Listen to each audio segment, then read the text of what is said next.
Itulah kemuliaan waktu fajar. Jadi Allah sendiri yang menyampaikan, bukan cuma sholat yang penting, semua bacaannya itu langsung didengar, langsung direspon, langsung dipersaksikan.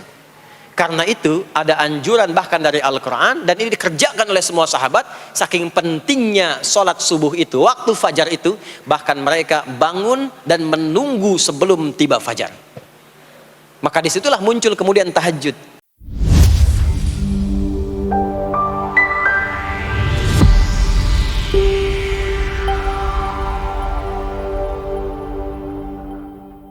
Ada apa di waktu subuh? Apa perbandingannya dengan waktu-waktu yang lainnya? Mengapa sebagian nama yang disematkan di dalam ibadah di waktu-waktu itu justru tidak sama dengan nama waktunya, tapi disebutkan dengan nama-nama yang berbeda? Zuhur kenapa dengan zuhur tidak nahar? Asar kenapa disebut asar tidak masa? Subuh kenapa disebut subuh dan ada dua nama dengan fajar? Ya, kenapa namanya dua? Itu yang coba kita hadirkan di pertemuan kajian kali ini. Mudah-mudahan dari pencerahan yang kita dapatkan di kesempatan pagi ini ada bakal terbaik yang kita bawa pulang setelah menunaikan ta'lim ini insyaallah. Tidak cukup dengan amin, kita mulai dulu ya.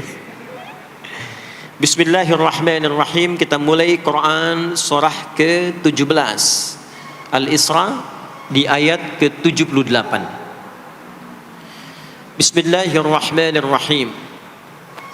Aqimis salata liduluki syamsi ila ghasaqil laili wa qur'anal fajr.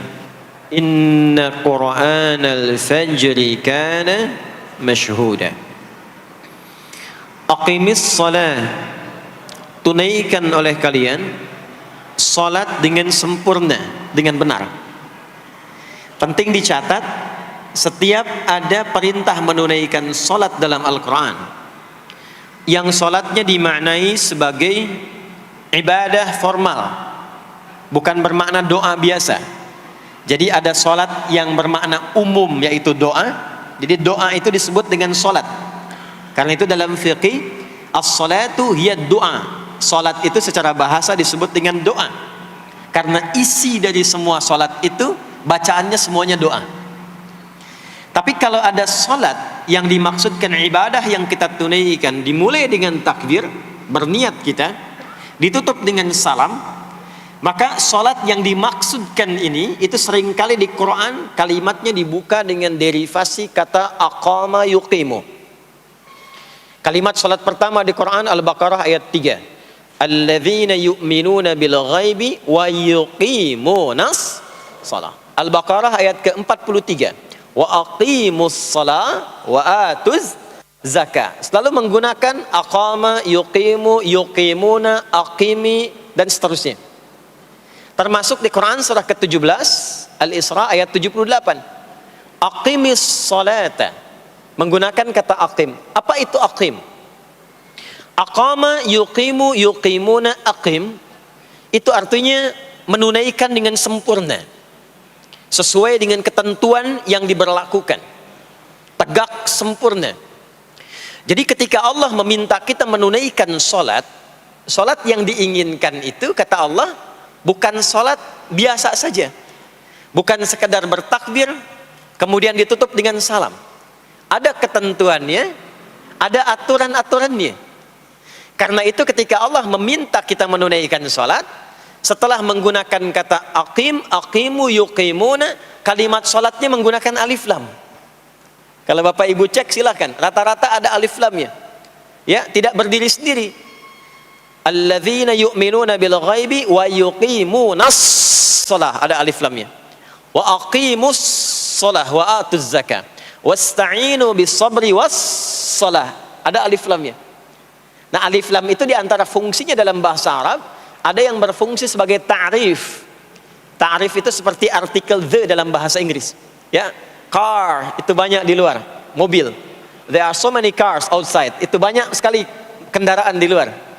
Tapi kalau kita katakan the car, ya, yang ini bukan yang lain. As-shalah, kenapa menggunakan alif lam? Memberikan kesan yang diinginkan itu salat yang sesuai aturannya. Salat yang sesuai dengan ketentuannya. Karena itu di era Nabi Shallallahu Alaihi Wasallam, boleh dicatat nanti hadisnya riwayat Muslim, nomor hadis 397, yang meriwayatkan nanti sahabat Abu Hurairah radhiyallahu taala anhu. Pelaku yang mengalami ini namanya Khalad bin Rafi' Az-Zuraiqi. Dikisahkan datang seorang sahabat ya Nabi sallallahu alaihi wasallam, kemudian dakhala ila al-Masjid Nabawi, kemudian masuk ke Masjid Nabi, fa shala bi jambin Nabi sallallahu alaihi wasallam. Maka ia salat di samping Nabi sallallahu alaihi wasallam, wan nabiyyu fi nahiyatin ukhra min al-masjid. Sedangkan Nabi di sisi yang lain di masjid itu. Kalau diilustrasikan, dia masuk ke masjid, kemudian Nabi di satu yang lain. Kemudian dia salat. Kemudian ketika dia selesai, falamma sallama yaminan wa syamala, thumma atan nabiyya sallallahu alaihi wasallam. Ketika dia salam ke kanan dan ke kiri, lalu mendatangi Nabi sallallahu alaihi wasallam. Faqala, dia berkata, "Assalamu alayka ya Rasulullah." Ya, assalamu alayka ya Rasulullah. Kata Nabi, "Wa alaikassalam wa rahmatullah. Irji' shalli fa innaka lam tusalli." Kata Nabi, "Wa alaikassalam wa rahmatullah." Kamu salat lagi karena engkau belum salat. Padahal sudah salam. Fa'ada salatahu, kemudian dia mengulang salatnya. Thumma atan nabiyya, dia datang lagi ke Nabi sallallahu alaihi wasallam. Dia berkata, "Assalamu alayka ya Rasulullah." Dijawab dengan jawaban yang sama. Kata Nabi, "Wa alaikassalam wa rahmatullah. Irji' salli fa innaka lam tusalli." Kamu balik lagi salat karena engkau belum salat. Padahal sudah salam. Maka dia melakukan itu sampai 3 kali, sampai dia berkata, "Ya Rasulullah, ma uhsinu ghairah." Ya Rasulullah, ini yang bisa saya kerjakan. Kalau ada yang kurang, alimni, mohon ajarkan saya bagaimana sholat yang sesuai aturan yang benar itu. Maka diajarkanlah oleh Nabi bahkan sejak wudu. Idza qumta ila shalah. Kembali muncul kalimat tadi, aqama yuqimu. Kata Nabi, jika engkau sholatnya ingin sempurna, fa'asbighil wudu, maka mulai dengan wudu yang sempurna. Maka biasanya orang kelihatan dari wudunya. Orang yang baik sholatnya itu mulai kelihatan dari sejak wudunya. Jadi kalau wudunya tidak sempurna, buru-buru, yang dibasuh tidak sempurna, itu pasti akan berdampak kepada sholatnya. Setelah itu thumma istaqbil qiblah, lalu menghadap ke arah kiblat, lalu diajarkanlah oleh Nabi tata cara salat mulai dari takbir sampai dengan selesai salam. Nah, salat seperti ini jika benar oleh kita diikuti. Jadi fokus baik-baik di sini, benar-benar diikuti oleh kita aturannya dari mulai wudu sampai dengan salam, maka Allah akan berkenan memberikan 5 kemuliaan yang dicurahkan pada seorang hamba saat di dunia. Jadi kalau pahala di akhirat, pahala sholat kita dapatnya di akhirat. Sekali menunaikan sholat dapat 10 poin. Itu ada di Quran surah ke-6 Al-An'am di ayat 160. Man jaa bil hasanati falahu asyru amthaliha. Siapa yang mengerjakan perbuatan hasanah, perbuatan baik yang punya nilai pahala, maka diberikan nilainya 10. Di dalam Al-Quran, sholat itu disebut dengan hasanah, perbuatan baik yang punya nilai pahala. Itu ada di Quran surah ke-11 Hud di ayat yang ke-114. Aqimis salata tarafayn nahar wa zulafan minal lail innal hasanati yudhibnas sayyiat. Tunaikan sholat di pembuka siang sampai akhirnya, sampai ketemu malam. Jadi dari subuh, zuhur, asar, maghrib sampai ke isya. Semua solat itu kata Allah disebut dengan hasanat. Innal hasanat. Hasanat jamak dari hasanah. Jadi solat disebut dengan hasanah. Kalau kita menunaikan solat di Al-An'am ayat ke-160, maka diberikan poin. Poinnya namanya ajrun. Ya, kita sebut dengan pahala. Pahala itu bahasa Qur'annya ajrun. Di Quran surah At-Tin, lahum ajrun ghairu memnun. Begitu kita mengerjakan amal soleh, maka diberikan pahalanya. Perbuatan amal solehnya disebut dengan hasanah, pahalanya disebut dengan ajrun. 10 itu ngitungnya bukan begini, bukan 1, 2, 3, 4, itu terlalu sedikit. Di hadis Muslim, ukuran 1 keduanya 500 tahun, 2 ketiganya 500 tahun, 3 keempatnya 500 tahun. Jadi sekali kita menunaikan sholat 10 nilainya, setiap 10 itu 1 keduanya 500 tahun, 2 ketiganya 500 tahun. Kalau ditunaikan di masjid, ya, ditunaikan di masjid, nanti dapat lagi tambahan pahalanya. Baru masuk datang ke masjid dengan niat sholat, bukan yang lain ya. Kan ada orang yang kadang ke masjid niatnya tidak sempurna ibadah, mungkin janjian ketemu teman, ya, akhi, bro, ketemuan yuk, ya. Di mana? Di Pondok Indah aja, sambil sholat zuhur. Sambil sholat zuhur, jadi sholatnya sambil, ya, nyambi itu, ya. Substansinya mau ketemu kan, agenda intinya ketemuan sambil sholat zuhur. Nah, kalau kita niatkan mutlak untuk ibadah apapun itu, mau sholat, mau baca Quran, mau i'tikaf, itu baru datang, baru menginjakkan masjid, masuk dengan kaki kanan, baru datang, itu sudah dicatatkan 25 kebaikan, belum apa-ngapain. Jarak satu keduanya tadi 500 tahun, dua ketiga 500 tahun. Kalau dilakukan sholatnya berjamaah, maka dapat tambahan 27, kalikan 27, sudah dapat 10 kali 27 berapa tuh? Ya, 270. Setiap satunya kalikan 500 tahun. Maka sholat di masjid itu bukan main-main. Itu kelihatannya nanti dua. Saat sakaratul maut, pahala itu ditampakkan. Jadi pahala itu bukan sekarang. Pahala itu saat kita pulang. Nanti begitu akan meninggal, ditampakkan itu, ya, pahala yang telah kita kerjakan itu dalam bentuk amal yang diridhoi oleh Allah. Makanya orang-orang yang rajin beramal saleh, ya, hasanahnya banyak, itu hidupnya tenang. Karena dia merasa tenang, jiwanya pun tenang. Ketika pulang pun dia berada dalam ketenangan. Itu yang menjadikan dia kadang senyum. Ada orang yang akan meninggal itu senyum, ya, sedang baca Quran, ada yang sedang duduk, ada yang sedang ngaji, ada yang sedang sholat. Saking tenangnya, panggilannya pun tenang. Quran surah 89 ayat ke-27 sampai ayat 30. Ya ayyatuhan nafsul mutmainnah, hei jiwa-jiwa yang tenang, irji'i ila rabbiki radiyatan mardiyah, cepat pulang, aku sudah ridha dengan amalmu, engkau pun akan ridha dengan pemberianku. Fadkhuli fi ibadi, masuk golongan hambaku. Ibad itu jama' dari kata abdun. Abdun itu adalah nama bagi hamba yang senantiasa memperbanyak ibadah. Ketika dia ibadah punya hasanat, maka dikonfirmasi saat pulangnya, ditampakkan hasanatnya, ditampakkan hasil pahalanya. Itu yang menjadikan, pernah dengar Sayyidah Asyah, Siti Asyah? Siapa beliau? Istrinya Fir'aun kan? Ya, kan ada kisah viral dalam Al-Quran. Ketika beliau akan dieksekusi oleh Fir'aun, la'natullahi alaihi, Fir'aun itu akan mengadab, akan menghukum istrinya sendiri, Sayyidah Asyah. Ketika akan disiksa dan sudah diikat dalam tiang itu, akan disiksa, maka beliau berdoa, Siti Asyah itu, dan doanya diviralkan di Al-Quran. Rabbi bennili indaka baitan fil jannah wa najjini min fir'auna wa amali. Ya Allah, aku telah berislam, mempertahankan akidahku saat ini sampai dengan sekarang. Maka mohon ya Allah, berikan kepadaku anugerah di surga nanti, bangunkan satu istana di surga, dan selamatkan aku dari buruknya siksa Fir'aun, sehingga menjadi tanda bagi orang-orang yang akan beriman, bahwa beriman itu menyenangkan. Maka apa yang terjadi? Saat sakaratul maut itu ditampakkanlah oleh Allah istana di surganya, maka dia tersenyum. Dalam senyum itu Fir'aun kan gak ada imannya, jadi gak ada koneksinya. Maka mulai menghardik, kata Fir'aun, ini perempuan mau dieksekusi kok malah senyum. Dia nggak tahu kalau dalam keadaan itu surganya sedang ditampakkan, istananya ditampakkan. Maka meninggallah beliau dalam keadaan sedang menatap istana surganya, ya, dan berhasil wafat dalam husnul khatimah. Dan Fir'aun tidak mencelakai, tidak menghukum, tidak menyiksa beliau itu kecuali dalam keadaan sudah wafat, ya, ini tak terasa lagi. Itulah orang-orang yang saleh, orang-orang yang punya banyak hasanah, ditampakkan sakaratul mautnya, lalu dihisab, nanti baru dikonfirmasi. Maka sekarang diberitakan sebagai ilmal yaqin, saat sakaratul maut diperlihatkan sebagai ainal yaqin, saat masuk nanti ke surga dirasakan sebagai haqqul yaqin.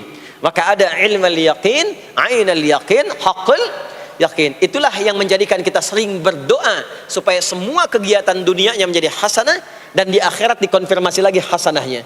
Ada di Al-Baqarah surah kedua di ayat ke-201. Wa minhum may yaqulu rabbana atina fid dunya hasanah wa fil akhirati hasanah wa qina adzabannar. Nah, perbuatan hasanah yang pertama itu salat. Jadi ketika kita sholat ada pahala. Pahala itu urusan akhirat. Nanti ketika meninggal dapat. Itu bekal pulang. Kita gambarkan nih supaya nggak bingung ya. Yuk, kita ilustrasikan sejenak ya. Bismillah. Bapak Ibu kelihatan ini ya? Ibu kelihatan Bu ini? Alhamdulillah, alhamdulillah. Ini pejuang subuh belum ditulis sudah kelihatan ya. Alam itu kan yang kita tinggali, kita rasakan, dan nanti yang kita yakini ada 3 kan. Ini sering saya sampaikan belakangan ini di beberapa kesempatan. 1, sekarang ada yang disebut dengan ardun, al-ard, yang kita terjemahkan dengan bumi tempat kita tinggal sekarang ya. Sekarang kita ada di mana? Di Masjid Pondok Indah ya. Bagian dari bumi. Ini di bumi. Sifatnya disebut dengan dunia. Jadi dunia itu asalnya bukan nama alamnya, tapi lebih kepada sifatnya. Ya, dunia. Dari kata dana, yadnu, dunuan, wa dunyaan. Artinya sesuatu yang cepat, sesuatu yang fana, sesuatu yang rusak, yang hilang. Jadi semua sifat kehidupan kita di tempat ini itu berlangsung cepat. Ya, kayaknya baru kemarin ketemu, sekarang sudah ketemu lagi. Kayaknya baru kemarin kenalan teman SD, sekarang sudah saling punya cucu. Ya, dan semua sifatnya rusak. Ini gelas kalau didiamkan, besok-besok kotor, rusak. Baju kalau didiamkan nggak diapa-apain, rusak. Ya, kendaraan kalau didiamkan semewah-mewahnya nggak diapa-apain, rusak. Itulah dunia. Kenapa diperkenalkan viral dunianya dibandingkan dengan bumi dan ardunnya? Untuk memberikan kesan yang kuat kepada jiwa kita. Hei, jangan sampai terjebak dengan kehidupan dunia yang sementara yang ditinggalkan. Jangan memperebutkan sesuatu yang rusak. Jangan berselisih pada sesuatu yang hilang. Ya, kan sekarang banyak orang aneh ya, memperebutkan sesuatu yang pada akhirnya yang diperebutkan itu rusak sendiri. Ya, memperebutkan sesuatu berselisih pada sesuatu yang akan ditinggalkan, kan sama-sama meninggal. Untuk apa memperselisihkan sesuatu yang akan ditinggalkan? Kok bisa berantem, berselisih, saling mencela pada sesuatu yang sama-sama akan ditinggalkan? Itulah kenapa sering dipopulerkan dengan nama dunia. Dunia, ingat ya, kita tinggal di dunia ini. Maksudnya apa? Hei, hidupmu sementara. Hei, terkadang kita lupa bahwa itu akan berlangsung dengan cepat. Saat nanti meninggalkan tempat itu, ada tempat lain yang akan kita kunjungi. Setelah dunia apa? Belum ke akhirat. Ada waiting room dulu. Nah, sini ada waiting room. Tempat nunggu sementara sebelum nanti ke alam yang ketiga. Namanya disebut dengan kubur. Afala ya'lamu idza bu'thira ma fil kubur. Surah apa itu? Surah Al-Adiyat, surah ke-100 di ayat yang ke-9. Namanya kubur. Sifatnya disebut dengan barzakh. Ya, alamnya barzakh. Bainahuma barzakhul la yabghiyan. Barzakh itu pemisah. Bukan alam yang sesungguhnya berkehidupan, bukan. Sementara aja pemisah dari alam yang lain. Jadi sekat yang tak nampak sekatnya, tapi memisahkan dua yang berbeda, itu disebut barzakh. Bapak Ibu, kalau kita pernah lihat di lautan, atau orang diving, menyelam ke laut, atau kita lihat misalnya suka ada program di YouTube ya, tentang lautan itu, kan air yang tembus ke laut itu, dari mana-mana kan, dari sungai menyatu. Pernah lihat? Ada bagian lautan tertentu yang nggak nyambung tuh arusnya antara kanan dengan kirinya. Ikan yang di sini nggak bisa tembus ke sini, begitu ke sini balik lagi, sini balik lagi. Nah itu barzakh namanya. Barzakh pemisahnya, nggak kelihatan tapi memisahkan dua bagian yang tidak menyatu.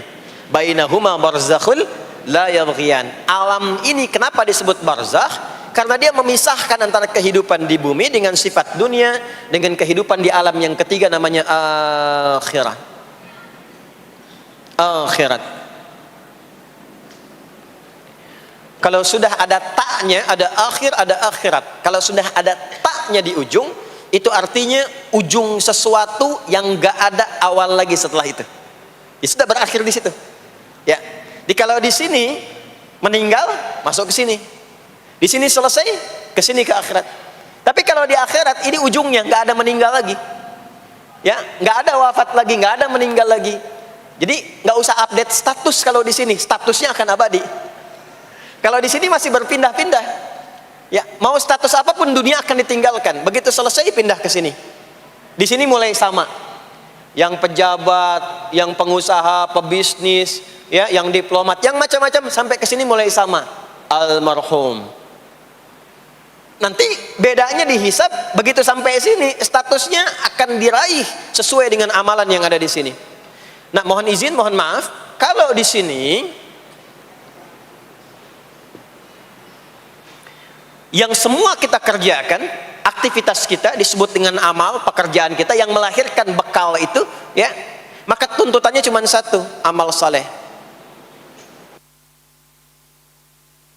Pastikan semua amal perbuatan yang kita kerjakan soleh. Soleh itu artinya dipandang baik oleh Allah, singkatnya begitu. Kalau makan dengan cara yang soleh, yang Allah senangi. Minum yang soleh. Berpakaian yang soleh. Bekerja yang soleh. Maksudnya kalau Anda cari pekerjaan, cari yang dibenarkan oleh Allah. Jangan bekerja dengan korupsi, jangan bekerja dengan cara menyogok, jangan bekerja dengan mempopulerkan riba misalnya.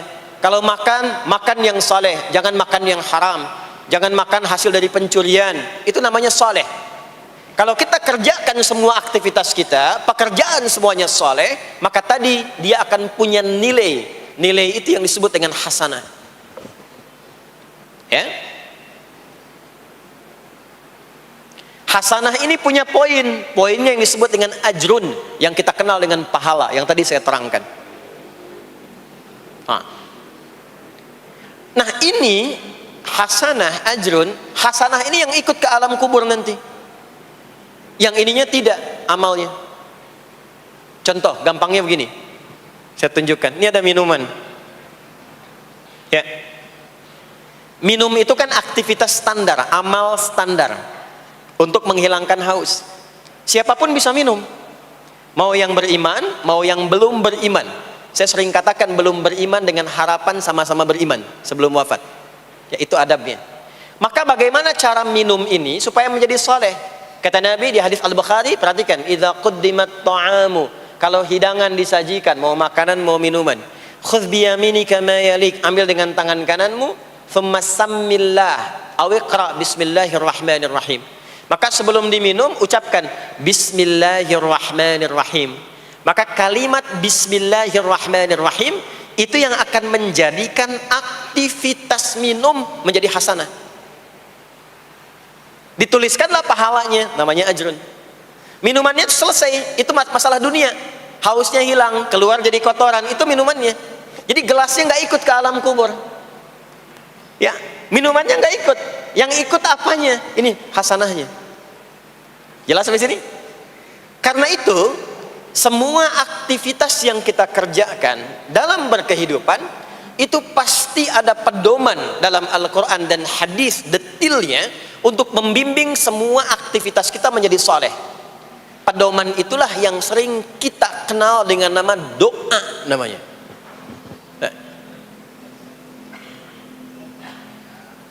Silahkan Bapak Ibu cek, tidak ada satu pun di dalam Islam aktivitas yang dikerjakan kecuali bersanding dengan doa di dalamnya. Coba cek ya, bangun tidur sudah ada doanya? Sudah. Makan ada doanya? Berpakaian ada doanya? Dan kalau kita mau jujur, itu semua aktivitas doanya nggak sama. Bangun tidur dengan mau tidur sama nggak doanya? Bahkan urusan ke masjid nih, masuk masjid ada doanya nggak? Kakinya diatur kan?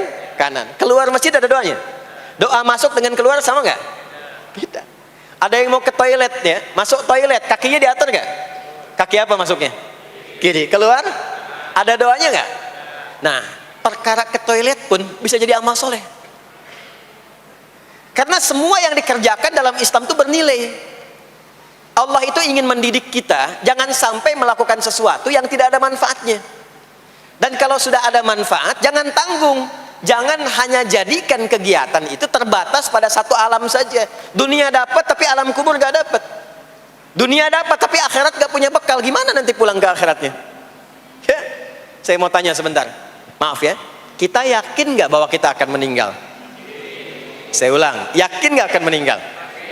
Baik. Sekarang pertanyaannya, kalau sekiranya meninggal, pindah alam atau tidak? Pindah kan? Makanya diumumkan di Masjid Raya Pondok Indah, Inna lillahi wa inna ilaihi rajiun. Telah meninggal dunia, telah meninggalkan dunia. Artinya keluar dari sini. Sekarang kita pakai hukum dunia sebentar. Biasanya begini, kalau orang pindah tempat, walaupun ada di satu alam, itu pasti butuh bekal. Dan kadang bekalnya nggak sama.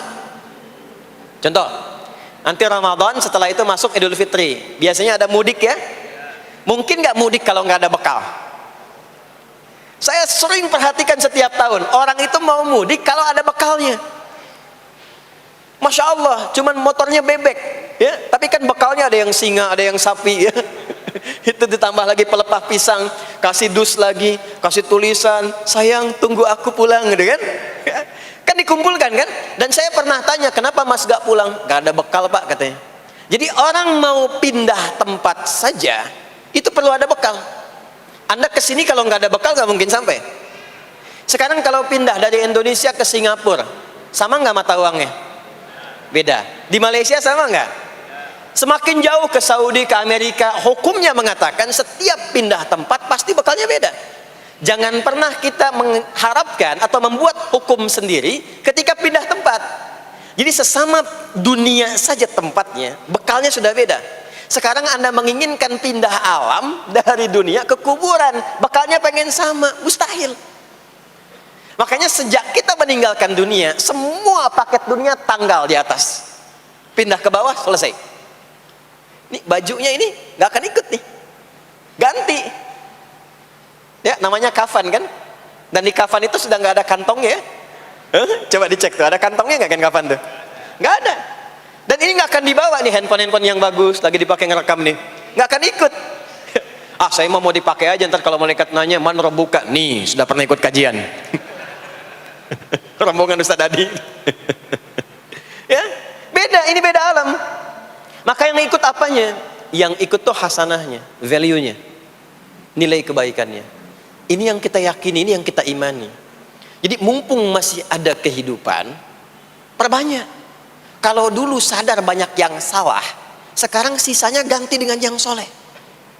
Kalau sudah diperlihatkan, sekarang kan banyak yang viral di YouTube, dilihat, didengar oleh telinga kita, disimak oleh kita, orang meninggal sedang sholat, orang meninggal setelah menjadi pemulung kebaikan, orang meninggal dalam keadaan baca Quran, diperlihatkan di mata kita.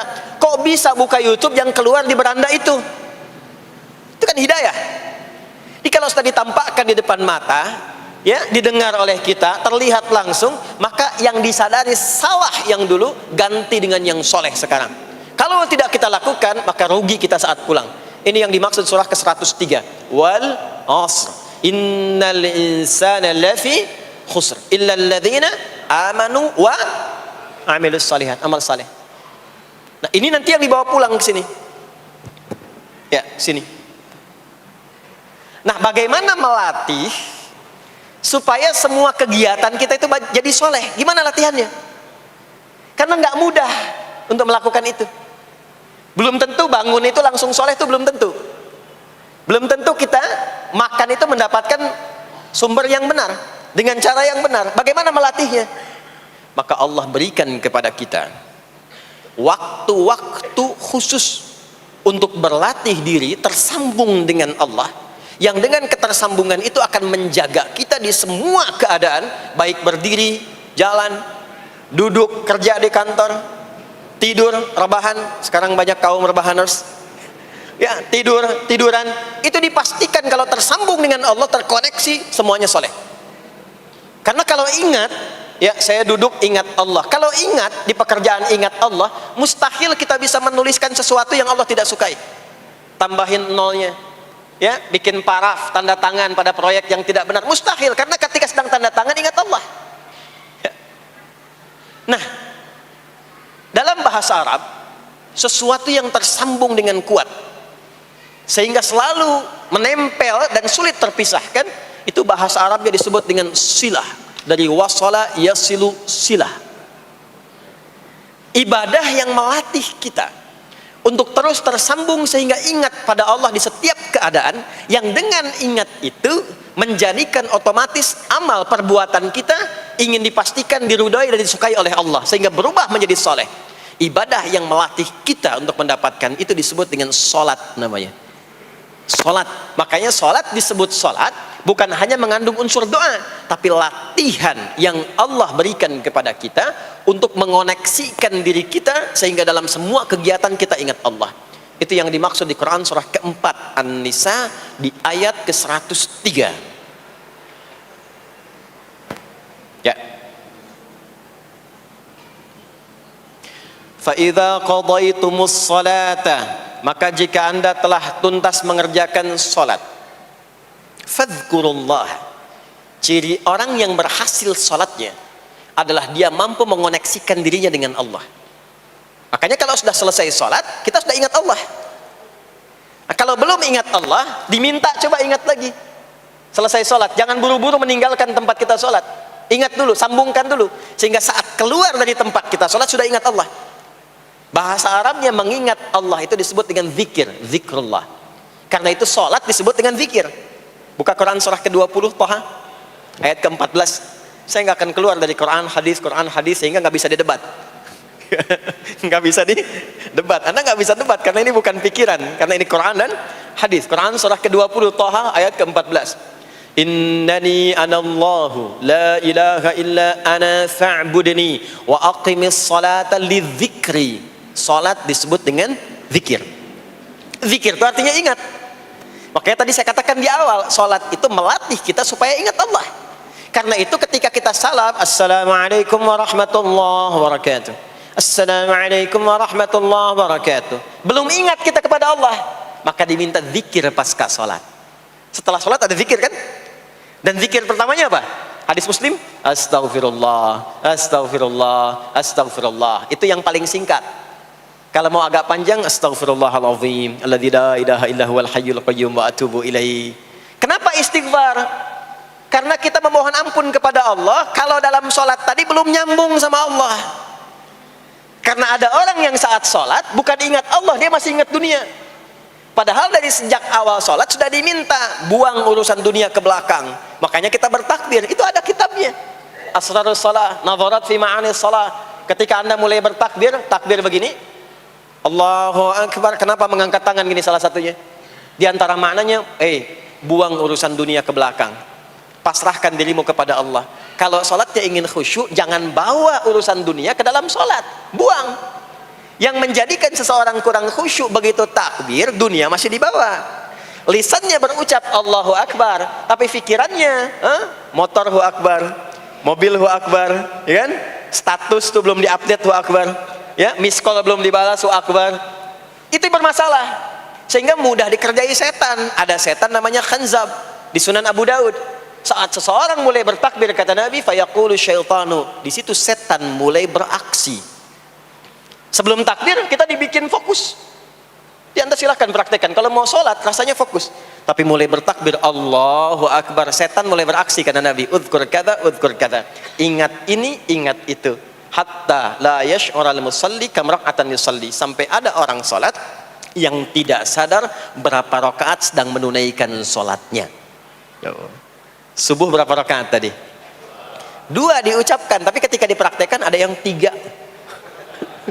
Ada yang 1. Ya, ada yang begitu. Ada, tapi di hati saya gitu ya. Nah ini, makanya setelah kita sholat, salam, assalamualaikum, assalamualaikum, itu kita mencoba menyempurnakan dengan apa? Istighfar dulu. Kalau tadi ada yang belum tersambung. Setelah itu apa? Kita sambungkan. Allahumma antas salam, subhanallah, alhamdulillah, Allahu Akbar. Makanya dilatih 33 kali. Sekali belum nyambung, 2 kali. 2 kali belum nyambung, 3 kali. 3 kali belum ingat, 4 kali. Masa iya sih sampai 33 kali belum ingat juga? Bapak nama siapa? Joni. Siapa Pak? Joni. Siapa? Joni. Siapa Pak? Apa enggak dengar saya Joni? Itu baru 3 kali. Ini kita 33 kali menyebutkan subhanallah. Masa enggak nyambung juga? Alhamdulillah 33 kali. Masa enggak syukur juga? Dilatih. Kalau sudah terkoneksi, inilah dia. Fadhkurullaha qiyama. Bangun dari sholat, bangkit. Selesai sholat, mau kerja, mau kemanapun, ingat Allah. Jadi nggak ada istilahnya keluar masjid tertukar sendal, tuh nggak ada. Ada di sini yang tertukar sendal? Banyak. Insya Allah tidak ya. Kalau ingat Allah tuh nggak mungkin tertukar. Jadi begitu Anda akan menggunakan, yang punya orang lain sadar tuh, astagfirullah, Allah mengawasi, bukan punya saya walaupun mirip. Ya, walaupun mirip. Ya, pakai yang punya kita, itu akan diarahkan. Tapi kalau nggak ingat ada yang mengawasi, nggak ingat ada yang lihat, nggak ingat akan dihisab. Mana ya tadi? Oh, ini dia, masya Allah, lupa saya. Pakai masya Allah lah gitu. Dia pakai yang paling bagus tuh. Pulang dia, padahal dia ke masjid tuh nggak pakai sendal. Pekerjaan juga begitu, nggak akan sembarangan ngambil yang bukan haknya, kerjakan proyek yang tidak benar. Demi Allah, kalau di Indonesia ini muslimnya benar semua sholatnya, makmur. Wah, para polisi itu tenang tugasnya gitu, ya. Tentara juga nyaman, di pekerjaan tuh nggak usah ada CCTV, ya, nggak usah ada e-tilang, nggak usah ada kamera di jalan, kan? Ini karena kenapa? Latihannya nggak maksimal. Ini pentingnya sholat tuh itu. Jadi semua menjadi amal soleh, semua jadi amal soleh. Begitu ingat Allah, maka berdiri ingat Allah, jalan ingat Allah, duduk ingat Allah, berbaring pun ingat Allah. Kalau sudah ingat Allah, pasti disebut nama Allah. Ini yang dimaksud hadis Nabi. Qala Rasulullah sallallahu alaihi wasallam, kullu amrin dhi balin la yubda'u fihi bi bismillahirrahmanirrahim fahuwa abtar. Setiap perbuatan yang baik yang dibenarkan oleh hati setiap hamba, lalu diikutkan bismillahirrahmanirrahim. Nggak mungkin orang nyebut bismillahirrahmanirrahim kalau nggak ingat Allah. Minum, bismillahirrahmanirrahim. Makan, bismillahirrahmanirrahim. Bekerja, bismillahirrahmanirrahim. Itu ketika dikerjakan langsung jadi hasanah. 10 poin. Ada pahalanya. Dan jangan dianggap ringan ya. Ini kalimat ringan tapi menentukan saat pulang, saat meninggal nanti. Nah, kalau nggak disebutkan bismillahirrahmanirrahim atau tidak bacakan doa yang menyertainya, maka jadi dunia saja, solehnya hilang, tinggal amalnya. Dibalasnya di dunia, akhiratnya nggak ada. Itu yang dimaksud Quran surah ke-25 Al-Furqan ayat 23. Wa qadimna ila ma 'amilu min 'amalin faj'alnahu haba'an manthura. Kalau ada orang berbuat baik di dunia tapi tidak disertakan niat akhirat, kami balas dunianya. Anda kerja belasan tahun, puluhan tahun untuk dunia aja, dapat gaji, dapat benefit, dapat penghargaan. Ada yang juara, ada yang dapat bintang, champion, ya, ada yang promosi jabatan, tapi niatnya untuk dunia. Allah adil, kata Allah, kerja keras dia untuk dunia, saya balas dengan balasan dunia. Tapi kalau diniatkan akhirat, dunia dapat, akhiratnya pun dapat. Kan kerjanya sama, etosnya sama, di tempat yang sama. Kita niatkan akhirat, gak ada ruginya. Begitu meninggal, dapat. Beruntungnya dan bersyukurnya kita sebagai muslim, kita itu lengkap informasinya. Urusan kubur ada informasinya, akhirat ada informasinya. Silahkan komparasikan dengan informasi dan sumber manapun. Ditemukan nggak yang informasi detail seputar kubur, seputar hisab, seputar kiamat, seputar surga, seputar neraka? Cuma di Islam. Itu yang kita syukuri, supaya kita siap-siap. Bukan sekedar dibaca. Baca ada pahalanya, tapi siap-siap ada konsekuensi kebaikannya. Ini balik ke sini. Karena itu saya katakan dari awal, pertama Bapak Ibu sekalian, sholat itu menjadi ibadah paling pokok karena dia akan mengantarkan kita pada konektivitas yang kuat dengan Allah Subhanahu wa taala. Ini poinnya. Kalau sudah nyambung dengan Allah, bukan cuma jadi amal soleh. Orang-orang yang tersambung dengan Allah di semua aktivitas kehidupannya, maka akan mendapat jaminan langsung dari Allah Subhanahu wa taala yang memudahkan semua urusan hidupnya. Mudah sukses, mudah bahagia, mudah tenang. Semua kemudahan yang kita raih dalam konteks kebahagiaan, ketenangan, kesuksesan itu kalau digabungkan semua maknanya, berubah katanya menjadi falah. Apa namanya? Falah. Falah itu bahagia, sukses, nyaman. Kalau dibuka kamus English Arabic misalnya, falah itu bahasa Inggrisnya success and happiness. Bukan cuma bahagia, bahagia dan sukses. Bukan cuma sukses, karena ada orang sukses belum tentu bahagia. Saya sering tanya yang ini nih, dan biasanya para ibu yang juara menjawabnya itu. Ya, pilih mana? Kaya tapi gelisah, atau miskin tapi tenang? Miskin tapi tenang. Sukses tapi gelisah, Ya, atau miskin tapi tenang. Sukses tapi tenang, ya. Sukses dan bahagia. Nah, sukses dan bahagia itu bahasa Arabnya falah. Ini poinnya. Falah. Nah, sekarang coba kita dengar baik-baik. Cek telinganya masih ada nggak tuh? Cek telinga masih ada nggak? Setiap hari, di setiap pergantian waktu dalam sehari, pergantian waktu sehari itu ada 5. Dari mulai subuh, ke siang, zuhur, ke sore, asar, mau habis sore menjelang malam, maghrib, muncul malam, isya. Itu setiap hari 5 kali berganti waktu diperdengarkan oleh Allah. Hambaku, kamu harus bahagia. Hambaku, kamu harus sukses. Apapun pekerjaanmu, sukses. Apapun aktivitasmu, harus bahagia. Harus senang, harus tenang. Falah. Kuncinya apa? Salat. Diperdengarkanlah hayya 'alas shalah. Diperdengarkan di telinga kita. Telinga bahasa Arabnya udhun. Jamaknya adzan. Maka kalimat yang diperdengarkan 5 kali sehari itu disebut dengan adzan. Dan satu-satunya lafaz yang diperdengarkan 24 jam di muka bumi ini tak pernah berhenti. Makanya setiap tempat terjadi perbedaan waktu sholat. Ya, di sini tadi subuhnya jam berapa? 4.13, 12, 49, 4.10. Terjadi perbedaan pendapat tentang waktu subuh. Ya, ini menandakan bahwa bukan dari tempat yang sama. Saya di Bekasi tadi 49, 4:09, sini 4.13. Jadi setiap detik, setiap menit, ini adzan, sana adzan, ini adzan, sana adzan, terus bersautan. Dan kalau kita dengarkan sedunia itu dari beda waktu, 24 jam diperdengarkan. Hayya 'alas shalah, ayo salat. Kenapa mesti salat ya Allah? Hayya 'alal falah. Dengar tuh baik-baik kata Allah. Salat akan mengantarkan engkau pada kebahagiaan. Salat mendekatkan engkau pada kesuksesan. Salat mengantarkan engkau pada kedamaian. Makanya kalau orang salat pasti tenang hatinya. Kalau nggak percaya silakan. Salat itu diantara manfaatnya mendatangkan ketenangan. Salat mendatangkan kesuksesan. Karena itu salat bukan hanya ibadah yang diwajibkan pada umatnya Nabi Muhammad SAW saja, tidak. Semua nabi dan rasul yang pernah bertugas di bumi itu semuanya salat dan meminta umatnya salat. Hanya memang kita yang paling sempurna menunaikannya, caranya. Ya, dulu umat nabi-nabi lain juga salat. Contoh, Nabi Musa salat.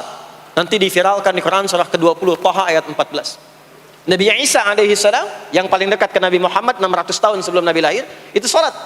Beliau salat. Diviralkan di Quran surah 19 Maryam ayat 31 sampai 33. Ya, sampai ke 33-nya wa ja'alani mubarakan aina ma kuntu wa awsani bis shalah. Salat. Siapa lagi? Nabi Zakaria. Nabi Zakaria itu kapan beliau mendapatkan berita gembira akan punya anak? Saat salat. Jadi berdoa, masuk ke mihrabnya Maryam, melihat Maryam punya banyak keistimewaan, maka beliau salat di mihrabnya itu. Di Quran surah ketiga Ali Imran ayat 38 sampai 39. Hunalika da'a Zakaria rabbah qala rabbi habli min ladunka dzurriyyatan thayyibah innaka sami'ud du'a. Turun jawaban, fanadathul malaikatu wa huwa qa'imun yusalli fil mihrab annallaha yubashshiruka bi Yahya. Jadi Nabi Zakaria itu dapat berita akan punya anak namanya Yahya saat salat. Di salat itu kalau dikerjakan bisa berdampak pada percepatan terkabulnya doa. Minta apapun dijawab sepanjang maslahat. Makanya nanti untuk umat Nabi Muhammad jangan tunggu, panggilan salatnya adalah panggilan langsung dari Allah. Minta, punya masalah apa? Aku selesaikan kata Allah. Di salat itu bukan main-main, bukan beban, bukan sekedar kewajiban, tapi kewajiban yang dipaksa untuk membahagiakan kita. Kalau Allah nggak sayang, nggak akan disuruh salat. Pak, Bu, itu panggilan salat. Perhatikan panggilan pertamanya, Al-Baqarah ayat 45. Wasta'inu bis sabri was salah. Kata Allah, hei hambaku, kalau engkau punya masalah, sabar dulu, terima. Karena aku titipkan masalah itu kepadamu untuk meningkatkan kualitas hidupmu, bukan ingin membebanimu. Dan tidak mungkin aku uji engkau dengan masalah itu kecuali engkau mampu mengatasinya. La yukallifullahu nafsan illa usaha. Nah sekarang bawa itu lewat sholat, minta solusi kepada Allah, terima dulu dengan sabar. Setelah itu belajar untuk meningkatkan kualitas hidup, dan bawa lewat sholat, minta solusi. Ternyata saat kita menunaikan sholat, Itu diperintahkan oleh Allah. Minta, punya masalah apa? Makanya kita katakan, begitu Allah perintahkan wasta'inu bis sabri wassalah. Hei, kalau punya masalah terima dengan sabar, minta tolong, minta solusi kepada Allah lewat salat. Maka ketika kita minta, kita robah kalimatnya dari wasta'inu, kata perintah, menjadi bentuk permohonan, fi'il mudhari. Iyyaka na'budu wa iyyaka nas. Itu ketika Anda mengucapkan iyyaka na'budu wa iyyaka nasta'in, fikihnya begini, ucapkan di lisan, hadirkan dalam hati dan pikiran kita masalah apa yang sedang kita rasakan. Minta kepada Allah solusinya. Minta. Jadi bukan sekedar diucapkan. Karena hadis qudsinya berbunyi begini. Hadis qudsinya. An Abi Hurairah radhiyallahu ta'ala anhu qala, qala Rasulullah sallallahu alaihi wasallam, qala Allah azza wa jalla, Allah berfirman.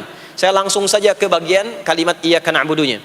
Idza qala al-'abdu, kalau seorang hamba berkata dalam salatnya, iyyaka na'budu wa iyyaka nasta'in, ya Allah, sekarang hamba salat kepadamu, ibadah hanya kepadamu, seperti yang kau perintahkan.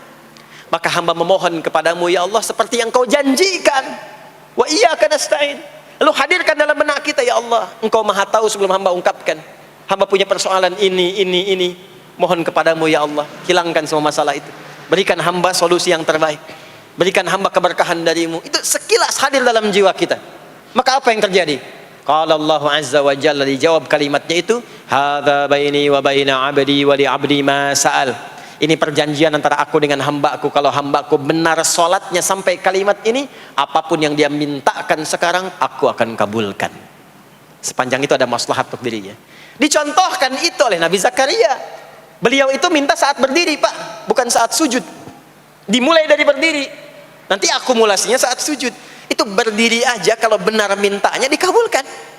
Tidak menunggu selesai sholat. Dan ada fikihnya, nggak sembarangan, ada fikihnya nanti. Ada fikihnya, ya, ada tuntunannya. Alhamdulillah. Poinnya adalah sholat itu solusi. Makanya jangankan Nabi yang tadi saya sebutkan, Nabi Ismail, itu saking pentingnya sholat, wasiat beliau yang diviralkan di Al-Quran untuk semua keluarganya, sholat. Ada di Quran surah 19 Maryam ayat 55. Wa kana ya'muru ahlahu bis salah. Kata Allah, dan tercatat Ismail itu pernah berwasiat meminta semua keluarganya, hei, sholat. Jadi kalau kita mau urut sampai ke atas, semua sholat. Muhammad sallallahu alaihi wasallam bin Abdullah bin Abdul Muttalib bin Hashim bin Abdul Manaf bin Qusay bin Murrah bin Kilab bin Ka'ab bin Ghalib bin Fikir bin Malik bin Nadar bin Kinana bin Khuzaimah bin Mudrikah bin Ilyas bin Nizar bin Mudar bin Ma'ad bin Adnan bin Addi bin Adri bin Muqawwam bin Nahur bin Tarikh bin Ya'rub bin Yasjub bin Nabit bin Ismail alaihi salam bin Ibrahim alaihi salam bin Azar atau bin Nahur bin Abir bin Kinan bin Arfakhshad bin Sam bin Nuh alaihi salam bin Mikhlail Batusyalah bin Kinan bin Anwas bin Thith bin Adam alaihi salam. Semua salat. Coba ulangi itu. Semua salat. Para nabi salat, para rasul salat. Anda bukan nabi, bukan rasul, nggak mau sholat dan pengen mudah hidupnya, pengen masuk surga Firdaus lagi, Anda sehat. Jadi ini pentingnya sholat itu bukan cuma kewajiban, tapi diwajibkan, dipaksa dengan wajib itu supaya bahagia, supaya falah. Makanya kalau ada panggilan azan, cara memahaminya ini falah. Oh, ini solusi saya di sini nih, kebahagiaan saya ada di sini, kesuksesan saya ada di sini. Ya, makanya ketika dipanggil oleh muadzin, hayya 'alas shalah, labbaik, siap saya. Di sini. Ini poinnya. Nah, saya sambungkan kembali, ya. Ketika seseorang dilatih lewat salat dan sudah mulai tersambung dengan Allah Subhanahu wa taala, maksudnya ingat Allah, tertatalah semua aktivitasnya. Maka berubahlah lewat salat ini, lewat latihan ini, semua kegiatannya berubah, didorong menjadi amal soleh. Karena itu, setiap orang yang sholatnya benar, yang pertama dianugerahkan oleh Allah kepada orang sholat itu bukan dunia, tapi perubahan perilakunya menjadi lebih baik. Jadi bukan kaya dulu, ya. Abdurrahman bin Auf tuh hijrah masuk Islam, dilatih sholat, malah hartanya hilang semua, dirampas. Tapi setelah itu jadi apa? Jadi orang paling kaya, ya. Abu Bakar As-Siddiq, Utsman bin Affan, Umar bin Khattab, Pertama kali masuk Islam kan latihannya sholat. Apakah langsung kaya? Jadi pemimpin? Jadi diplomat? Amr bin As bisa ekspedisi dari Afrika Utara sampai ke Syam? Tidak. Yang diberikan apa? Perubahan perilaku dulu. Dihilangkan sifat-sifat buruknya, dijaga dengan kemuliaan. Jadi dua sumber yang menjadikan manusia itu buruk dalam nafsunya, itu ada dua. Di nafsu itu nanti punya dorongan untuk mengarahkan kepada yang buruk, namanya fujur. Lawannya nanti takwa. Lawannya takwa. Di Quran surah Asy-Syams surah 91 ayat 7 sampai 10, wa nafsin wa ma sawwaha fa'alhamaha fujuraha wa taqwaha. Nah, fujur itu nanti yang membisikkan, mengarahkan kepada hal-hal yang negatif. Itu yang ditunggangi oleh setan. Setan memberikan was-was itu ke nafsu, ke fujurnya. Alladzi yuwaswisu fi sudur innas. Di dalam sudur ada qalbu, di dalam qalbu ada nafas, di dalam nafas ada fujur. Fujur itu yang digoda. Maka keluarlah kemudian dua hal. Yang pertama ada yang disebut dengan fahsya. Fahsya itu dorongan dari syahwat untuk berbuat yang menyimpang. Pornografi, porno aksi, LGBT, kata-kata jorok, itu fahsya. Nanti temannya adalah mungkar. Mungkar itu keburukan yang diingkari, ditolak oleh hati, sumbernya nafsu perut dan akal. Mencuri itu mungkar, merampok itu mungkar, korupsi, membunuh, menipu itu mungkar. Jadi sumber keburukan itu cuma dua. Kalau bukan fahsya, itu mungkar. Orang yang sholatnya benar, maka parameternya itu, ukuran pertama kali dia dapatkan adalah ditutupnya oleh Allah, dijaganya oleh Allah keadaan nafsunya, sehingga dia tidak dikontrol oleh perbuatan fahsya dan mungkarnya. Maka aktiflah sinyal takwanya. Takwa itu lawan nafsu. Makanya nanti kaitan takwa dengan nafsu sama-sama disebutkan. Nafsu 115 kali, takwa yang terkait fungsi nafsu 115 kali. Takwa digembosi, ya, awas, diwaswasi oleh setan, setan disebutkan 88 kali. Takwa disupport oleh malaikat, malaikat di Quran disebutkan 88 kali. Ini bukan ilmu otak-atik, hitung sendiri aja kalau mau. Itu menarik tuh. Karena sama, kalau Anda mendengar suara adzan kan ada bisikan kan? Cepat, sudah adzan, siap-siap. Itu malaikat tuh. Tapi begitu selesai adzan, la ilaha illallah, tenang, baru adzan, belum qomat. Itu setan. Terus dua-duanya tuh, ya, memberikan bisikan, yang satu mensupport dan seterusnya. Yang paling menarik adalah kalau sholat kita benar, maka sinyal takwa aktif. Makanya amalan takwa pertama itu sholat. Setelah beriman, amalan takwa pertama sholat. Al-Baqarah ayat 2 dan 3.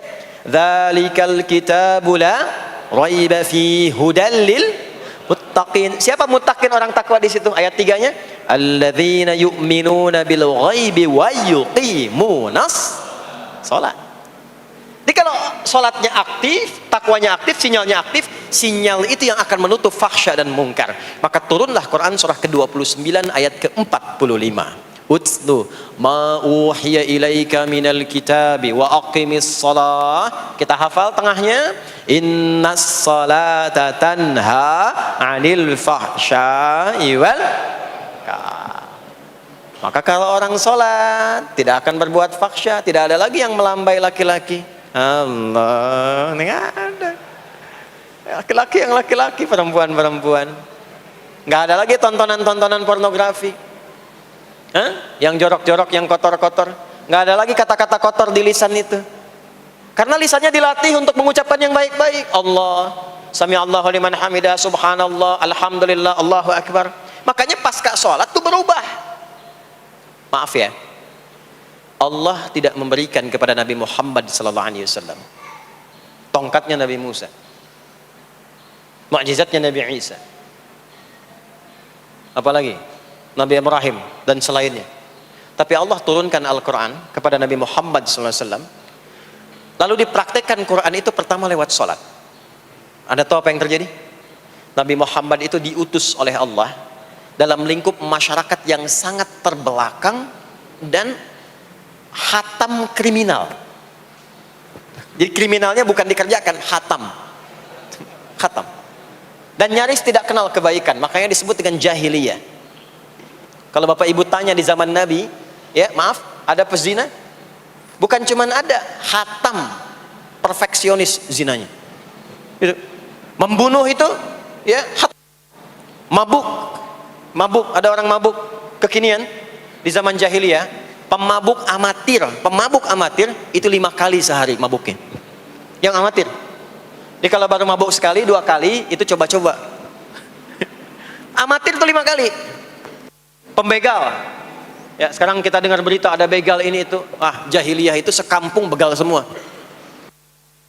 Kampung Gifar. Tapi Allah menghendaki Rasulullah latih lewat salat. Apa yang terjadi? Berubah jahiliyah itu, berubah menjadi khairu ummah. Umat terbaik yang paling teladan, yang menginspirasi, yang pernah berkehidupan di bumi. Sampai persaksiannya dari Allah langsung, turun Quran surah ketiga Ali Imran ayat 110. Kuntum khaira ummatin ukhrijat linnas. Jadi kalau ada orang dermawan, itu yang paling dermawan. Kalau ada orang sabar, itu yang paling sabar. Kalau ada pasar yang paling ideal, itu yang paling bagus. Berubah itu. Ya. Kenal Abu Dzar Al-Ghifari? Oh yo, kenal. Enggak. Abu Dzar Al-Ghifari itu nama aslinya Jundub bin Junadah. Di antara pemimpin begal di zamannya. Dari kota Ghifar. Ghifar itu kampung begal asalnya. Ya, alhamdulillah. Masuk Islam. Datang ke Mekah. Bertemu dengan Rasulullah. Begitu masuk Islam, kata Jundub bin Junadah, ya Rasulullah, ausini au kama qala, berikan saya nasihat. Kata Nabi, pulang sekarang. Kata beliau, enggak, saya mau umumkan keislaman saya depan Ka'bah. Kata Nabi, jangan lakukan. Sekarang orang masih belum tahu tentang Islam, nanti marah kamu dipukuli. Kata beliau, ya Rasulullah, saya ini membegal terang-terangan, masa bersyahadat sembunyi-sembunyi? Maka keluar ke depan Ka'bah, dia katakan, ya ma'asyara Quraisyin, hei semua orang Quraisy. Datang orang, ushidu bi annahu la ilaha illallah wa anna Muhammad Rasulullah. Aku bersaksi, syahadat la ilaha illallah Muhammad Rasulullah. Kalian mau apa? Dipukulin sampai pingsan.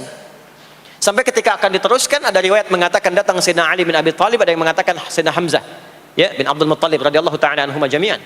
Datang menyampaikan, jangan teruskan. Kalau ini meninggal, ini wafat, kita akan celaka karena kafilah kita akan lewat desa Ghifar. Kalau lewat Ghifar gak akan berhasil niaga kita, katanya.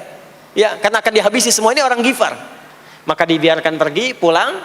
Tahu apa yang terjadi? Begitu Nabi hijrah ke Madinah, dikagetkan dengan suara kaki yang berdecak kencang, bang bung bang bung bang bung. Ternyata ada berita gembira, sekampung begal Ghifar itu masuk Islam semuanya, berubah jadi baik. Untuk menginspirasi generasi kemudian, maka dipopulerkanlah oleh beliau kunyahnya dengan nama daerahnya. Sayalah Abu Dzar Al-Ghifari. Al-Ghifari itu maksudnya apa? Dulu saya ini berasal dari Ghifar, kampung saya kampung begal. Cuma karena saya masuk Islam, diajarin sholat, diajarin baik, sekampung baik semua. Ya. Makanya orang-orang Arab setelah itu, bahkan non-Arab, kalau datang memperkenalkan daerahnya. Imam Al-Bukhari, itu nama aslinya bukan Al-Bukhari. Nama aslinya Muhammad. Punya bapak namanya Ismail, punya kakek namanya Ibrahim, kakek buyutnya Al-Bughirah, yang buyutnya Al-Bardizbah. Tinggal di kecamatan Ju'fah, Kabupaten Bukhara, Provinsi Khorasan, sekarang negaranya Uzbekistan. Karena berasal dari Bukhara, datanglah beliau kemudian ke Arab, sekarang ke Jazirah, ke Mekah, ke Madinah, memperkenalkan, saya bukan orang Arab, saya dari Bukhara. Rumusnya tambah alif lam di depannya, ujungnya tutup dengan i. Al-Bukhari, saya dari Bukhara. Diperkenalkan, maksudnya apa? Islam sudah masuk ke tempat saya, orang-orangnya sudah baik, orang-orangnya sudah khusyuk. Itu memperkenalkan. Orang tua kita Syekh Yasin dari Padang, maka diperkenalkan Syekh Yasin Al-Padangi. Syekh Ahmad Khatib dari Minangkabau, Syekh Ahmad Khatib Al-Minangkabawi. Syekh Abdul Somad dari Palembang, Syekh Abdul Somad Al-Palembangi. Syekh Nawawi dari Banten, Syekh Nawawi Al-Bantani. Ya, nanti ada Pak Ghafur dari Pondok Indah, ya, Masjid Raya Pondok Indah, datang ke Mekah umrah haji, ana Ghafur al Masjid Raya al Pondok Indahi, gitu. Itulah salat. Jadi salat itu merubah keadaan kita lebih baik. Itulah sebabnya kenapa 5 waktu, karena Allah inginkan di setiap waktu kita jadi orang baik, di setiap waktu kita bahagia, setiap waktu selesai persoalan. Datang masalah subuh, ya, antara subuh ke zuhur kan ada masalah tuh. Nggak mungkin ada orang dari subuh ke duhur nggak punya masalah, tuh nggak mungkin. Tuh wajahnya udah kelihatan tuh. Ya, makanya kita datang ya menghadap kepada Allah, minta diselesaikan, minta diberikan taufik, sujud kita. Diberikanlah solusi. Zuhur ke asar ada masalah, datang saat asar. Asar ke maghrib punya masalah, datang. Makanya semua ulama dulu seperti itu. Al-Bukhari itu menuliskan kitab sahihnya itu 16 tahun. Setiap satu hadis akan ditulis, sholat dulu. Sholat dulu. Begitu tenang, nyaman, baru tuliskan. 16 tahun. Itulah sholat. Nah, dari sekian waktu yang 5 kali itu, ada waktu yang spesial. Waktu spesial inilah yang ingin saya bahas, yang tadi disampaikan dalam pengantar sambutan. Jadi ini inti yang mau saya katakan. Ini barusan muqaddimah tuh. Barusan muqaddimah. Baik. Kan kita sholat berapa kali sehari? Kita hitung. 1, subuh. 2, zuhur. 3, keempat, yang kelima, isya. Berapa jumlah rakaatnya? 17. Baik ya. Itu nomor telepon untuk koneksinya. Koneksi kita dengan Allah nomornya catat ya, 24434. Ya, kalau ditanya berapa nomor koneksi dengan Allah? 24434. Subuh 2, zuhur 4, asar 4, maghrib 3, isya 4. 5 waktu kan? Baik. Di 5 waktu ini kita dijaga, diinginkan menjadi hamba yang baik, bahagia, nggak lekat dengan masalah, tuntas semua. Saking sayangnya Allah sama kita. Kalau nggak sayang nggak disuruh sholat. Itulah sebabnya ketika diperintahkan menunaikan waktu sholat, diberikanlah gambaran waktunya. Tapi yang jadi persoalan kita sekarang yang akan dibahas, di antara sekian waktu itu, ada waktu-waktu yang spesial. Ada waktu-waktu yang spesial. Dari mulai subuh ke isya itu, ada yang dispesialkan oleh Allah karena ada bonus berlipat di dalamnya. Waktu apakah itu? Mari kita bacakan dulu mulai dengan Quran surah kedua ayat 238. Paling kanan sebelah atas di mushaf standar. A'udzubillahi minasyaitonirrajim. Bismillahirrahmanirrahim. Mohon izin saya agak lambatkan sedikit ritmenya karena ini inti yang mau kita bahas. Tadi muqaddimah makanya saya percepat ya. Hafizu 'alas salawati was salatil wusta wa qumu lillahi qanitin. Hafizu. Kalau Bapak Ibu lihat mushaf terjemah, diterjemahkannya dengan jagalah. Jagalah itu ihfadhu, hafidha yahfadh. Tapi kalau ada alif setelah ha, hafidhu, itu berarti fi'il madhinya, past tense-nya, akar kata kerjanya hafadha, yuhafidhu. Alifnya mufa'alah, bermakna saling. Jadi mengartikannya begini, hafidhu 'alas salawati. Hei, hendaklah kalian saling menjaga waktu sholat. Kalau saling itu sendirian atau banyakan? Banyakan. Jadi kalau bapak di rumah ada 5 orang, bapak, ibu, dan 3 orang anak, maka jangan sholat sendirian pak. Ingatkan anaknya, ingatkan istrinya. Istri bangun duluan, ingatkan suaminya. Makanya waktu sholat itu, maaf, jangan cuma disandarkan pada azan yang kita dengar di masjid, harus hafal. Bahkan nanti gini, di Quran surah keempat ayat 103 itu, di ujung ayatnya, itu ada penanda ciri standar orang beriman. Maaf, kita tanya dulu nih, kita beriman tidak hari ini? Halo, beriman? Hati-hati ya, karena kata Nabi ada yang subuh beriman, sorenya sudah kufur tuh. Ya, yusbihu mu'mina wa yumsi kafira. Hati-hati ya. Yuk, apa ciri orang beriman tuh? Iman itu konfirmasinya bisa didapatkan satu melalui suara adzan. Adzan itu sama dengan penanda waktu sholat. Tahu dari mana iman itu bisa dicek dengan suara adzan? Quran surah ke-8 Al-Anfal di ayat yang kedua. Innamal mu'minuna alladzina idza dzukirallahu wajilat qulubuhum. Sungguh insan beriman itu ciri standarnya bisa dilihat. Kalau disebutkan nama Allah, ada konfirmasi iman dalam hatinya. Jadi iman itu letaknya di kolbu. Nanti konfirmasinya lewat suara adzan. dipanggil, disebutkan nama Allah. Makanya disebutkan nama Allah 5 kali dalam sehari untuk mengecek iman ada nggak dari subuh sampai isya. Ya, Allahu Akbar, Allahu Akbar. Ada getaran di hati kita, sudah azan. Nah, itulah iman. Itulah iman. Makanya orang yang punya iman dengan yang belum punya iman akan beda getarannya. Ini hanya dimiliki oleh orang yang punya iman saja. Yang belum punya iman nggak bisa, nggak punya itu. Allahu Akbar, Allahu Akbar. Surah apaan nih? Toanya kencang banget, ya. Tapi kalau orang beriman, Allahu Akbar, Allahu Akbar, ya Allah sudah adzan. Itu konfirmasi itu. Nanti semakin tinggi imannya, bahkan ada yang orang sudah menunggu sebelum tiba waktunya.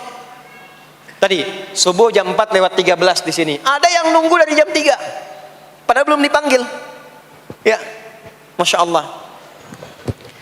Di Bekasi 4:09. Allahu Akbar, Allahu Akbar. Azan, ingat dia. Nah, itu ciri beriman. Cuman imannya standar. Jadi bukan iman yang kuat, standar. Kuat belum, lemah tidak. Allahu Akbar, Allahu Akbar. Jam 4:09, jam 3 sudah bangun. Nunggu itu iman yang kuat.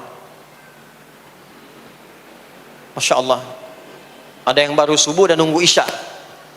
Tunggu. Kuat. Ada yang sudah qomat, sudah la ilaha illallah, belum kepanggil, dipanggil 4:09, dia baru bangun jam 9:04.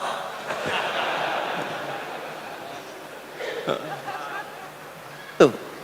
Nah, ini iman lemah. Di bawah. Ciri standar, karena dipanggil ingat, maka ciri standar orang beriman itu tahu waktu sholat. Harus tahu Pak, Bu. Itu standarnya. Itu ada di Quran surah keempat, di akhir ayat 103.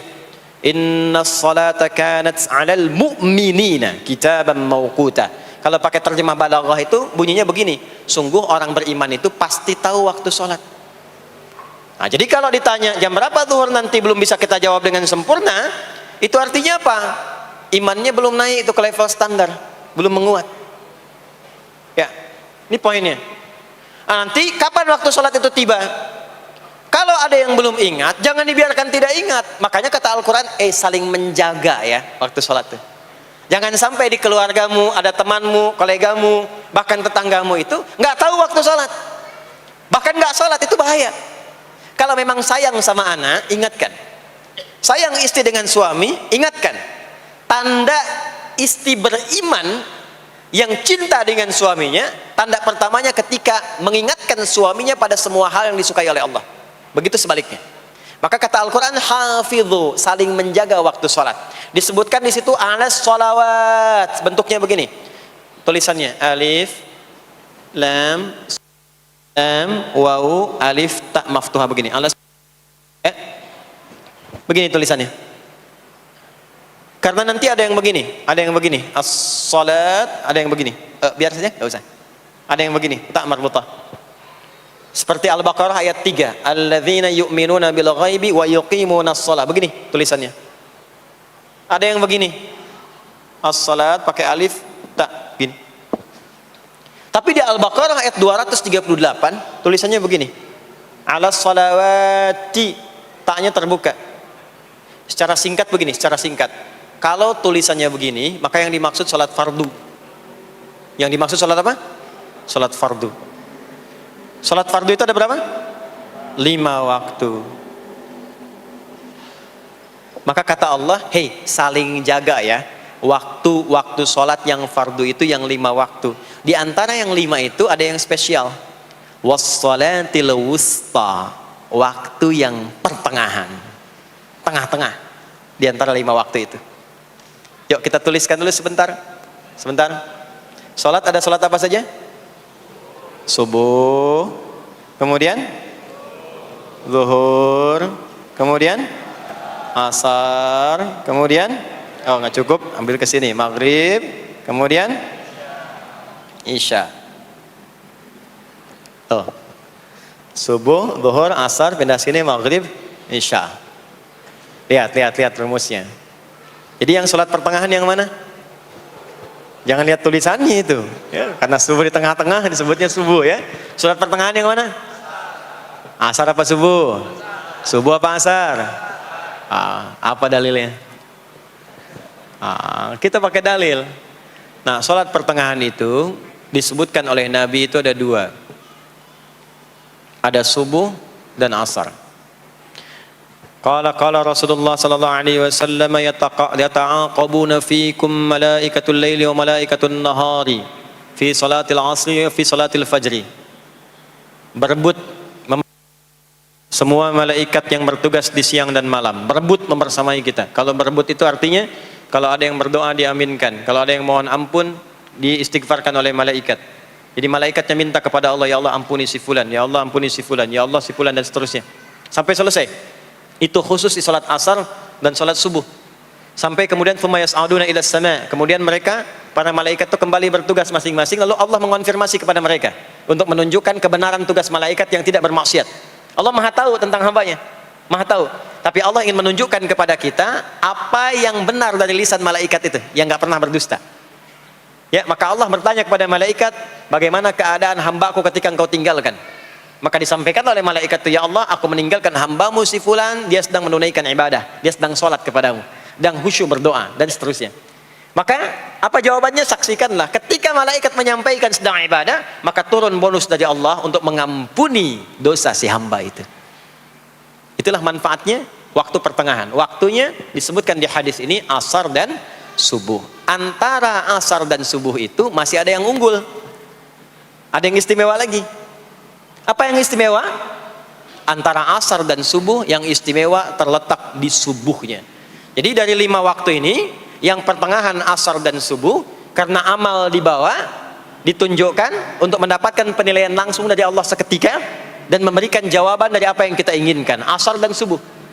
Tapi dibandingkan asar dengan subuh, bila keduanya dibandingkan, dua-duanya mulia, maka subuh punya kemuliaan yang tidak dimiliki oleh asar. Ya, makanya nanti asar bisa bertemu dengan zuhur, masih ada jama, masih ada qasar. Maghrib ketemu isya, masih ada jama, ada qasar. Ya, tapi subuh nggak bisa dijama, nggak bisa dikosor. Ya.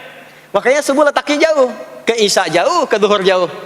Ya, saya mau jamaah, ya jama antara isya dengan subuh biar nanti bangunnya sekalian gitu, nggak bisa. Ya, maghrib masih bisa dijama dengan isya, isya dikosor dari 4 jadi 2. Maghrib nggak bisa dikosor karena 3 nggak mungkin jadi 1,5. Ya. Zuhur udah 2, masa mau dikurangin lagi? Subuh udah 2, nggak mungkin dikurangi lagi. Maka dari itu subuh menyendiri-sendiri. Nah, ada apa kemuliaan di subuh itu? Maka turunlah Quran surah ke-17 ayat 78 yang tadi saya bacakan di awal. Aqimis salata liduluki syamsi ila ghasaqil lail. Sampai sini zuhur sampai isya. Duluki syamsi tergelincir matahari itu zuhur. Sampai ghasaqil lail tiba malam itu isya. Lalu ditutup ujungnya wa qur'anal fajr. Khusus untuk subuh itu ditambahkan selain sholat ada bahasa Quran di Quran sendiri. Khusus untuk subuh redaksinya ditambahkan dengan Quran. Apa itu Quran? Halo, apa itu Quran? Kalau tidak tahu cepat katakan wallahu a'lam. Apa itu Quran? Wallahu a'lam. Ada Quran, ada Al-Quran.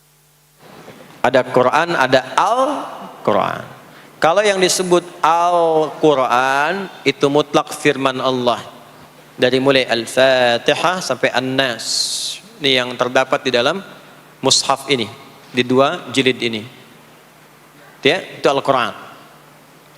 Kalau disebutkan Quran tanpa alif lam, maka yang dimaksudkan bacaan secara umum. Apakah itu Al-Quran, doa, istighfar, semua bacaan itu Quran. Kemuliaan sholat subuh itu dimulai sejak waktu fajar, matahari mulai keluar sinarnya untuk membelah gelapnya malam, itu sinarnya disebut dengan fajar. Nanti subuhnya saya terangkan di akhir. Sinarnya membelah kegelapan malam, fajar shadiq. Maka pada saat itu bukan hanya sholatnya yang punya keistimewaan seperti sholat asar tadi, tapi semua bacaannya langsung dijawab seketika oleh Allah Subhanahu wa taala, dipersaksikan oleh seluruh malaikat dan dijawab langsung oleh Allah Subhanahu wa taala. Jadi kalau Anda berdoa, maaf, doanya lebih cepat terkabul kalau dipanjatkan dengan cara yang benar dan khusyuk. Kalau Anda istighfar, langsung dijawab. Kalau kita baca Quran, pahala langsung dituliskan berlipat. Itulah kemuliaan waktu fajar. Jadi Allah sendiri yang menyampaikan, bukan cuma sholat yang penting, semua bacaannya itu langsung didengar, langsung direspon, langsung dipersaksikan. Karena itu ada anjuran bahkan dari Al-Quran, dan ini dikerjakan oleh semua sahabat, saking pentingnya sholat subuh itu, waktu fajar itu, bahkan mereka bangun dan menunggu sebelum tiba fajar. Maka disitulah muncul kemudian tahajud. Maka muncullah kemudian istighfar sebelum waktu subuh. Ya, ada amalan, ini saya mau kasih rahasia ya. Tapi tolong jaga, ini antara kita saja di sini. Ya, rahasia. Ada waktu sebelum subuh. Cuman 15 sampai 20 menit kurang lebih.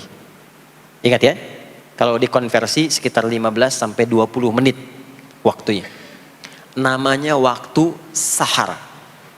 Sahar, jamaknya ashar.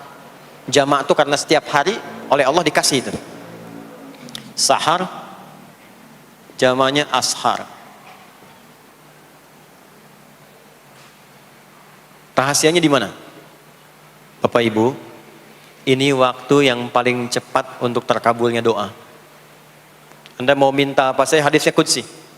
Ibadi, kata Allah, hambaku, siapapun yang bermohon sekarang aku kabulkan, yang minta aku berikan. Wa man istaghfara li ghafartu lah. Siapa yang minta ampunan, istighfar, aku ampuni dia sekarang juga.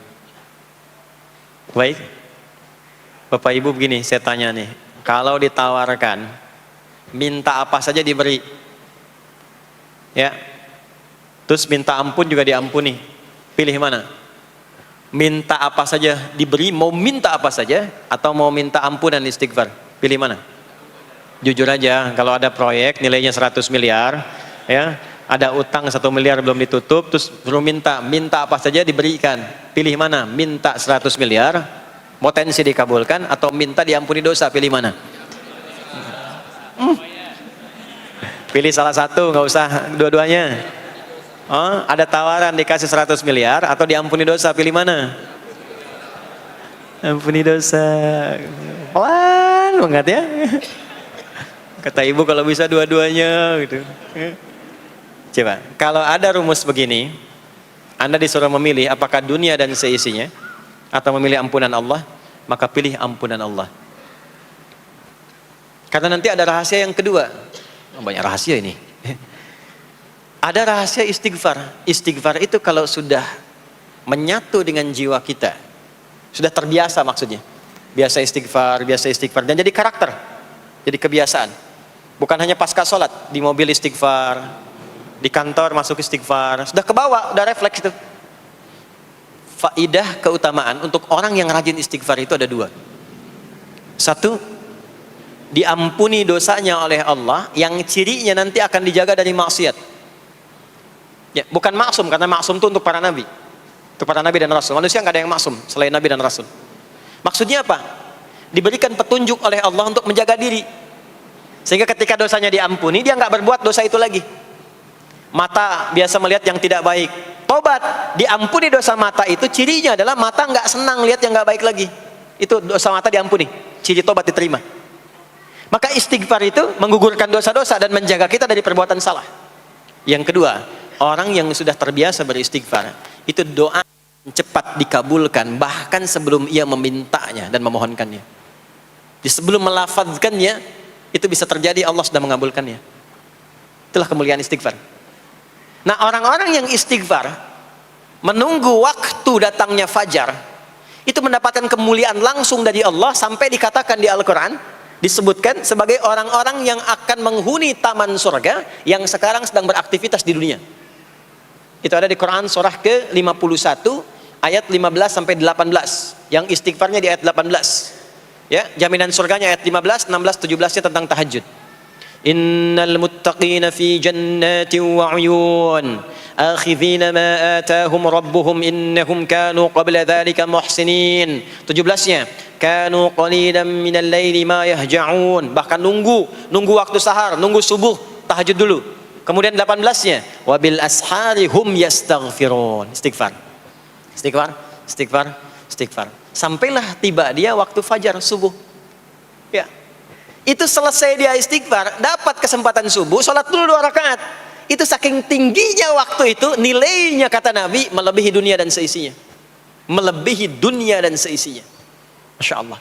Makanya muncul kemudian sabda Nabi, rakaatul fajri khairum minad dunya wa ma fiha. 2 rakaat subuh ini daripada dunia dan seisinya. Itu asalnya di sini. Jadi memang subuh itu mesti diperjuangkan. Dan subuh itu generatornya, kalau subuh sudah bisa konsisten, yang lainnya ikut. Subuh itu kalau sudah konsisten, subuh ke masjid jamaah subuh jamaah, bangun tahajud, istiqamah istighfar, itu kalau subuhnya sudah bagus, yang lainnya ikut. Ya, makanya ada kaum yang sekarang sangat khawatir jumlah orang Islam kalau sholat subuh itu seperti sholat Jumat, sangat takut itu. Ya, ada ini viral kisahnya, saya nggak ceritakan pun Anda bisa dengar. Ya, jadi ada golongan orang Yahudi yang selalu mengamati jamaah sholat subuh umat Islam. Dan dia melihat, ya, ketika mulai ramai, dia mulai katakan, kenapa Anda selalu mengamati itu? Ya, sebab kami lihat kalau jumlah jamaah subuhnya sudah seperti sholat Jumat, itulah kemakmuran, kebangkitan dan kebaikan umat Islam akan tumbuh kembali. Jadi akan berpengaruh kepada yang lainnya. Itulah mudah-mudahan kegiatan perjuangan subuh, ya, ada pejuang subuh baik di Masjid Raya Pondok Indah, di masjid-masjid yang lainnya, memberikan keberkahan kepada kita, dan puncaknya adalah perubahan pada perilaku. Jadi kalau cuma berjuang datang subuh tapi tidak merubah perilaku, ada yang salah dengan itu semua. Ada yang tidak tepat, ada yang belum sempurna. Itu yang bisa kita sampaikan sebagai kajian pembuka kita di kesempatan kali ini. Mudah-mudahan ada manfaat yang bisa kita dapatkan. Kesimpulannya adalah salat adalah inti amalan kita yang bisa merubah alur kehidupan kita dunia dan akhirat. Salat kunci kebahagiaan, salat kunci kesuksesan, salat kunci datangnya rahmat Allah Subhanahu wa taala. 2, Allah meminta kita menunaikan salat 5 kali dalam sehari untuk memudahkan semua urusan kita di setiap waktu dalam sehari itu. Dan yang ketiga, di antara sekian 5 waktu itu ada waktu-waktu yang istimewa, yaitu asar, dan yang paling istimewa adalah subuh ataupun fajar. Mudah-mudahan kita bisa konsisten menunaikan dan menjaga waktu salat itu sampai kita pulang kepada Allah dalam keadaan husnul khatimah. Sahabat sekalian, subuh bukan sekadar waktu untuk salat 2 rakaat. Di dalamnya tersimpan rahasia besar tempat turunnya keberkahan, ketenangan, dan doa yang paling cepat dikabulkan. Siapa yang mampu menjaga subuhnya, Allah akan menjaga seluruh harinya. Siapa yang lalai, maka ia telah kehilangan salah satu anugerah paling berharga dalam hidupnya. Mari kita mulai hari dengan sujud dan zikir di waktu yang penuh cahaya ini. Semoga Allah meneguhkan hati kita untuk senantiasa bangun, berwudu, dan bersujud di waktu subuh. Karena di sanalah letak ketenangan, kekuatan, dan keberkahan yang sejati. Barakallahu fikum. Semoga kita semua, termasuk hamba yang dijaga Allah, sejak terbitnya fajar hingga terbenamnya matahari.